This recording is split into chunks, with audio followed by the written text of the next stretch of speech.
রঙ্কিনী দেবীর খড়গ, বিভূতিভূষণ বন্দ্যোপাধ্যায়। জীবনে অনেক জিনিস ঘটে যাহার কোনো যুক্তিসঙ্গত কারণ খুঁজিয়া পাওয়া যায় না, তাহাকে আমরা অতি প্রাকৃত বলিয়া অভিহিত করি।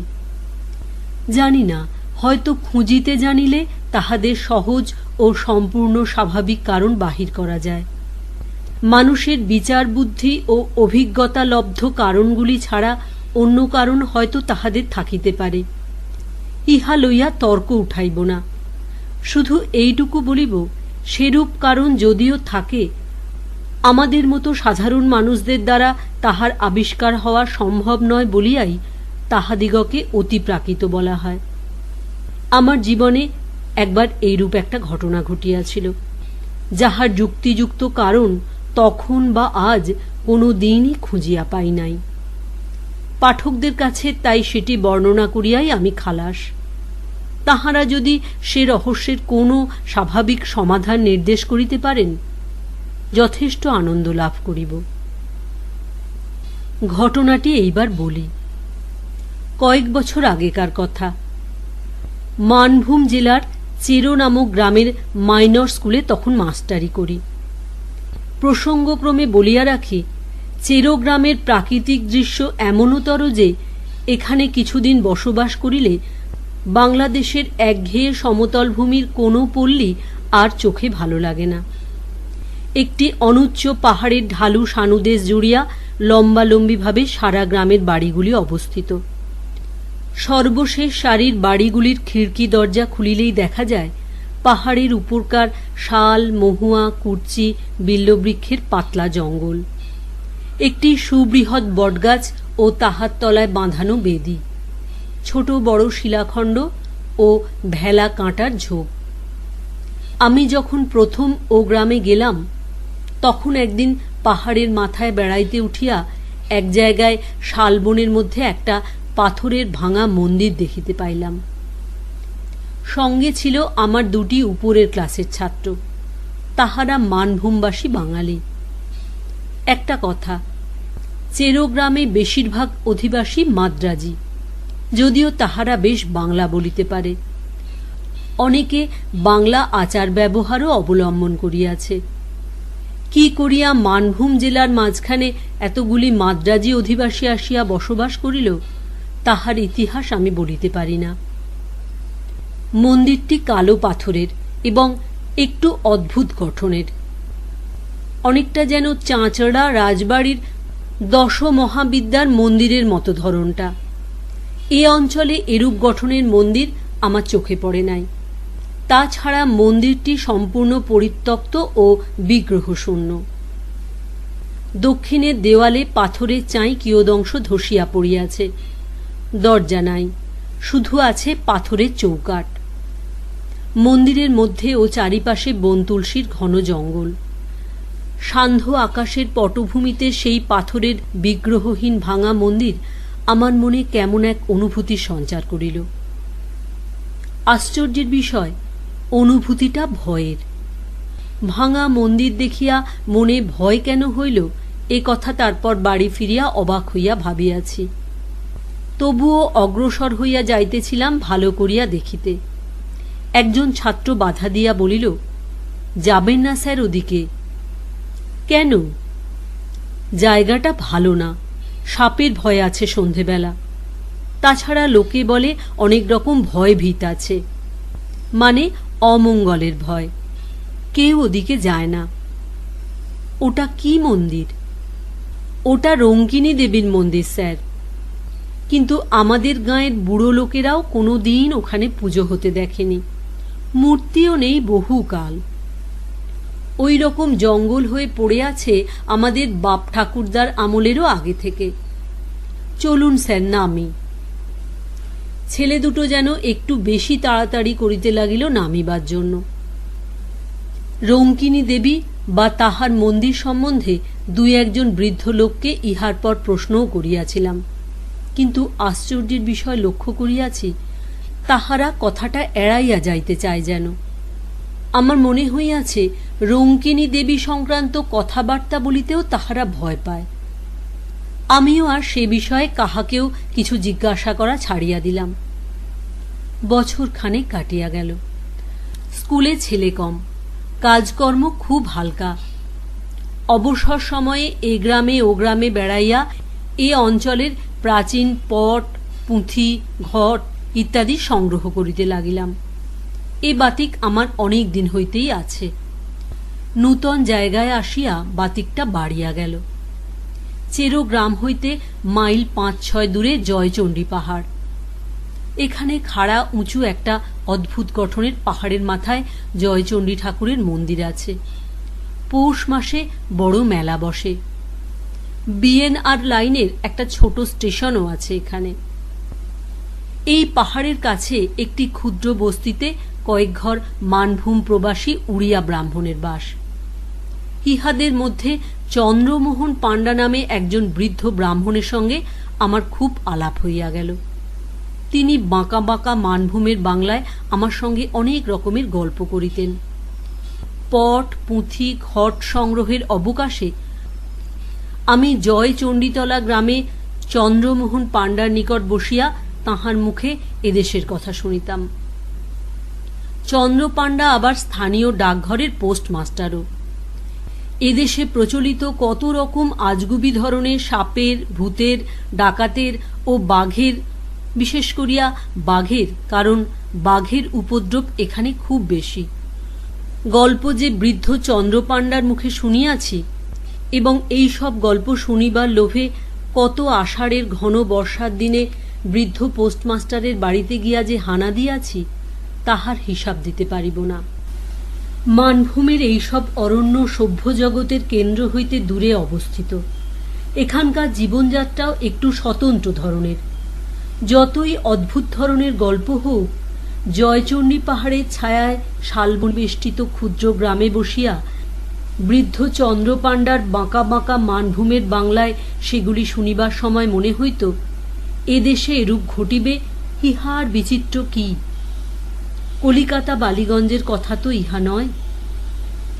কথায় কথায় চন্দ্রপাণ্ডা একদিন বলিলেন, চেরো পাহাড়ে রঙ্কিনী দেবীর মন্দির দেখেছেন? আমি একটু আশ্চর্য হইয়া বৃদ্ধের মুখের দিকে চাহিলাম।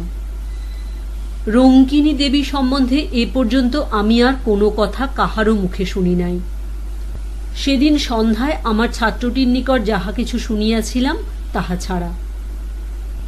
বলিলাম, মন্দির দেখেছি, কিন্তু রঙ্কিনী দেবীর কথা জানবার জন্যে যাকেই জিজ্ঞেস করেছি সেই চুপ করে গিয়েছে কিংবা অন্য কথা পেড়েছে। এর কারণ কিছু বলবেন? চন্দ্রপাণ্ডা বলিলেন, রঙ্কিনী দেবীর নামে সবাই ভয় খায়। কেন বলুন তো? মানভূম জেলায় আগে অসভ্য বুনো জাত বাস করত, তাদেরই দেবতা উনি। ইদানিং হিন্দুরা এসে যখন বাস করলে উনি হিন্দুদের ঠাকুর হয়ে গেলেন। তখন তাদের মধ্যে কেউ মন্দির করে দিলে, কিন্তু রঙ্কিনী দেবী হিন্দু দেবদেবীর মতো নয়, অসভ্য বন্য জাতির ঠাকুর। আগে ওর মন্দিরে নরবলি হতো। 60 বছর আগেও রঙ্কিনী মন্দিরে নরবলি হয়েছে। অনেকে বিশ্বাস করে রঙ্কিনী দেবী অসন্তুষ্ট হলে রক্ষা নেই, অপমৃত্যু আর অমঙ্গল আসবে তাহলে। এরকম অনেকবার হয়েছে নাকি। একটা প্রবাদ আছে এ অঞ্চলে, দেশে মড়ক হবার আগে রঙ্কিনী দেবীর হাতের খাঁড়া রক্তমাখা দেখা যেত। আমি যখন প্রথমে এখানে আসি, সে আজ 40 বছর আগের কথা, তখন প্রাচীন লোকেদের মুখে এ কথা শুনেছিলাম। রঙ্কিনী দেবীর বিগ্রহ দেখেছিলেন মন্দিরে? না, আমি এসে পর্যন্ত ওই ভাঙা মন্দিরই দেখছি। এখান থেকে কারা বিগ্রহটি নিয়ে যায় অন্য কোনো দেশে। রঙ্কিনী দেবীর এসব কথা আমি শুনতাম ওই মন্দিরের সেবায়িত বংশের এক বৃদ্ধের মুখে। তাঁর বাড়ি ছিল ওই চেরো গ্রামেই। আমি প্রথম যখন এদেশে আসি তখন তার বাড়ি অনেকবার গিয়েছি। দেবীর খাঁড়া রক্তমাখা হওয়ার কথা তাঁর মুখে শুনি। এখন তাদের বংশে আর কেউ নেই। তারপর চেরো গ্রামেও আর বহুদিন যায়নি, বয়স হয়েছে, বড় বেশি কোথাও বেরোয়নি। বিগ্রহ মূর্তি কি? শুনেছিলাম কালী মূর্তি। আগে নাকি হাতে সত্যিকার নরমুণ্ড থাকতো অসভ্যদের আমলে। কত নরবলি হয়েছে তার লেখাজোখা নেই। এখনো মন্দিরের পেছনে জঙ্গলের মধ্যে একটা ঢিপি আছে, খুঁড়লে নরমুণ্ড পাওয়া যায়। সাধে এদেশের লোক ভয় পায়। শুনিয়া সন্ধ্যার পরে জয়চণ্ডীতলা হইতে ফিরিবার পথে আমারই গা ছমছম করিতে লাগিল। আরো বছর 2 সুখে দুঃখে কাটিল। জায়গাটা আমার এত ভালো লাগিয়াছিল যে হয়তো সেখানে আরো অনেকদিন থাকিয়া যাইতাম, কিন্তু স্কুল লইয়াই বাঙালিদের সঙ্গে মাদ্রাজিদের বিবাদ বাঁধিল। মাদ্রাজিরা স্কুলের জন্য বেশি টাকা করি দিত। তাহারা দাবি করিতে লাগিল কমিটিতে তাহাদের লোক বেশি থাকিবে, ইংরাজির মাস্টার একজন মাদ্রাজি রাখিতেই হইবে ইত্যাদি। আমি ইংরাজি পড়াইতাম। মাঝে হইতে আমার চাকুরি রাখা দায় হইয়া উঠিল। এই সময়ে আমাদের দেশে একটি হাই স্কুল হইয়াছিল। পূর্বে একবার তাহারা আমাকে লইয়া যাইতে চাহিয়াছিল। ম্যালেরিয়ার ভয়ে যাইতে চাহি নাই। এখন বেগতিক বুঝিয়া দেশে চিঠি লিখিলাম, কিন্তু শেষ পর্যন্ত এসব কারণে চেরোগ্রামের মাস্টারই আমায় ছাড়িতে হয় নাই। কিসের জন্য ছাড়িয়া দিলাম পরে সে কথা বলিব। এই সময় একদিন চন্দ্রপাণ্ডা চেরোগ্রামে কি কার্য উপলক্ষে আসিলেন। আমি তাহাকে অনুরোধ করিলাম আমার বাসায় একটু চা খাইতে হইবে। তাহার গরুর গাড়ি সমেত তাহাকে গ্রেপ্তার করিয়া বাসা বাড়িতে আনিলাম। বৃদ্ধ ইতিপূর্বে কখনো আমার বাসায় আসেন নাই। বাড়িতে ঢুকিয়াই চারিদিকে চাহিয়া বিস্ময়ের সুরে বলিলেন, এই বাড়িতে থাকেন আপনি? বলিলাম, আগে হ্যাঁ, ছোট্ট গাঁ, বাড়ি তো পাওয়া যায় না। আগে স্কুলের একটা ঘরে থাকতাম। বছরখানেক হলো স্কুলের সেক্রেটারি রঘুনাথন এটা ঠিক করে দিয়েছেন। পুরনো আমলের পাথরের গাঁথনির বাড়ি, বেশ বড় বড় 3টি কামরা, একদিকে একটা সরু যাতায়াতের বারান্দা, জবরদস্ত গড়ন, যেন খিলজিদের আমলে দুর্গ কি জেলখানা। হাজার ভূমিকম্পেও এ বাড়ির একটু চুন বালি খসাইতে পারিবে না। বৃদ্ধ বসিয়া আবার বাড়িটা চারিদিকে চাহিয়া দেখিতে লাগিলেন। ভাবিলাম বাড়িটার গড়ন তাহার ভালো লাগিয়াছে। বলিলাম, সেকালের গড়ন, খুব ঠুনকো, আগাগোড়া পাথরের। চন্দ্রপাণ্ডা বলিলেন, না, সেজন্য নয়। আমি এই বাড়িতে প্রায় 30 বছর আগে যথেষ্ট যাতায়াত করতাম। এই বাড়ি হল রঙ্কিনী দেবীর সেবায়ত বংশের। ওদের বংশে এখন আর কেউ নেই।